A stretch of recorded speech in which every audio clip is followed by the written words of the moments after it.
കാഞ്ഞങ്ങാട് നഗരത്തിൽ KPCC president K സുധാകരനും പ്രതിപക്ഷ നേതാവ് VD സതീശനും നടത്തുന്ന സമരാഗ്നി പ്രതിഷേധ സമരത്തിന്റെ പ്രചരണാർത്ഥം മഹിളാ കോൺഗ്രസ് ജില്ലാ കമ്മിറ്റി ബുധനാഴ്ച വൈകുന്നേരം വിളംബര ജാഥ നടത്തി.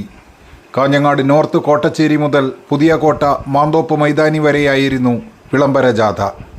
വാദ്യമേളങ്ങളുടെയും കലാരൂപങ്ങളുടെയും അകമ്പടിയോടെ നടന്ന യാത്രയിൽ നിരവധി മഹിളാ കോൺഗ്രസ് പ്രവർത്തകർ പങ്കെടുത്തു.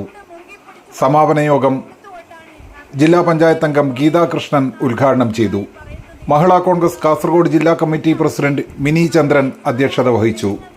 DCC general secretary PV Suresh, Mahila കോൺഗ്രസിന്റെ ജില്ലാ ജനറൽ സെക്രട്ടറിമാരായ ധന്യ സുരേഷ്, ജില്ലാ വൈസ് പ്രസിഡന്റ് സുകുമാരി ശ്രീധരൻ, ജമീല അഹമ്മദ്, ശാന്തകുമാരി എന്നിവർ പ്രസംഗിച്ചു. ജില്ലാ സെക്രട്ടറി കമ്മാടത്തു സ്വാഗതവും ഗീതാ ബാലകൃഷ്ണൻ നന്ദിയും പറഞ്ഞു.